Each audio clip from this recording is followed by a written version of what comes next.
देखिए इस क्वेश्चन को हम फिगर से समझते हैं। तो देखिए क्वेश्चन क्या कह रहा, एक थोक व्यापारी एक खुदरा व्यापारी को एक घड़ी 33% लाभ के साथ बेच देता है और खुदरा व्यापारी उसे ग्राहक को 20% हानि के साथ बेच देता है। यदि ग्राहक 2181.2 रुपया का भुगतान करता है तो थोक विक्रेता की लागत क्या थी। तो देखिए यहाँ एक थोक व्यापारी है, तो ये है जो थोक व्यापारी है, तो ये थोक व्यापारी है जो इसको, ये जो खुदरा व्यापारी है ये वाला है जो खुदरा व्यापारी है, तो इसको 33% लाभ पर बेचता है। कोई सामान है जो मतलब घड़ी है जिसको बेच रहा है, तो घड़ी इसको बेचता है 33% लाभ पर। और ये खुदरा व्यापारी है, इसके यहाँ लेने आता है ग्राहक, तो ये ग्राहक को देता है 20% हानि पर, और 20% हानि पर दे रहा है, और ग्राहक है उसके लिए उसको दे रहा है 2181.2 रुपया। तो कह रहा थोक व्यापारी है जो कितना में खरीदा था जो कह रहा।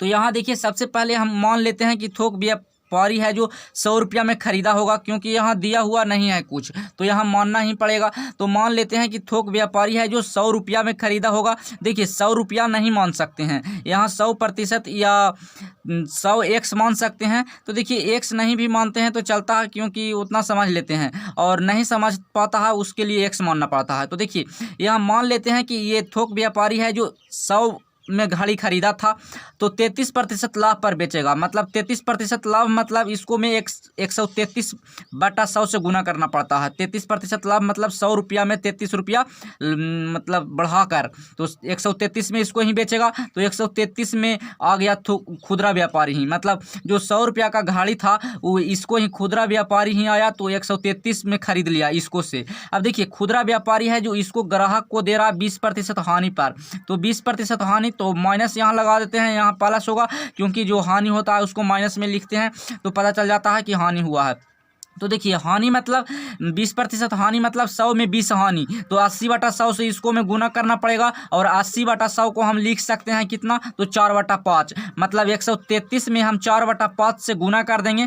तो ये सामान है जो जितना को मतलब ये 133 में 4/5 से गुना किए, तो ये सामान का मूल पता चल गया, मतलब ये इतना रुपया में इसको दे देगा। लेकिन ये तो एक्चुअल वैल्यू है नहीं, क्योंकि ये माना हुआ है, तो इसके बदला में मतलब इतना ही के बराबर इसका वैल्यू बता रहा है कितना, तो 2181.2 रुपया, मतलब ये वाला है जो वैल्यू एक्चुअल है। तो इसके सहारा से हम एक का वैल्यू पता कर लेंगे, तो एक का वैल्यू पता करेंगे तो कितना आ जाएगा। तो देखिए काटता है उसको काटेंगे, सबसे पहले दशमलव हटाएंगे तो नीचे 0 आ जाएगा, मतलब 10 आ जाएगा। अब इसको से काटेंगे, तो इसको काटेंगे तो कट जाएगा, पूरा कट जाएगा। तो देखिए कितना बार में कट रहा, तो ये लगभग 5 चौ 20 हो जाएगा, 4 चौ 16, और 4 चौ 16 फिर 5 चौ 20 हो जाएगा, और एक बचेगा तो 4 तिया 12, इतना से कट गया है। फिर इसको से काटेंगे तो ये कट जाएगा 41 से, तो 41 से कट गया। अब देखिए ये 5 है जो नीचे है जो भागा में है, तो उधर जाएगा तो गुना में हो जाएगा, और ये भागा में है तो ये इसको रहने देते हैं, इसको गुना कर देते हैं। तो देखिए 5 हो जाएगा और 5 चौ 20, मतलब 20 और 5, और ये 10 है, तो इसके बदला में एक अंक के बाद दशमलव यहाँ देना पड़ेगा। तो देखिए एक अंक के बाद दशमलव दे दिए हैं, तो यहाँ आप लोग को पता नहीं चल रहा है।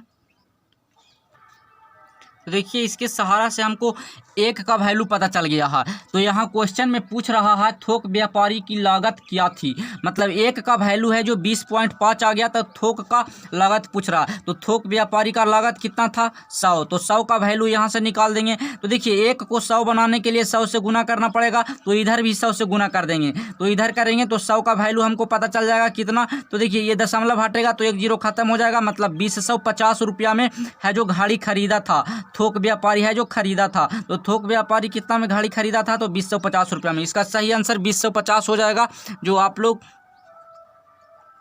तो इसको आप लोग चेक कर सकते हैं बनाकर। ये समझाने के लिए इतना किए थे।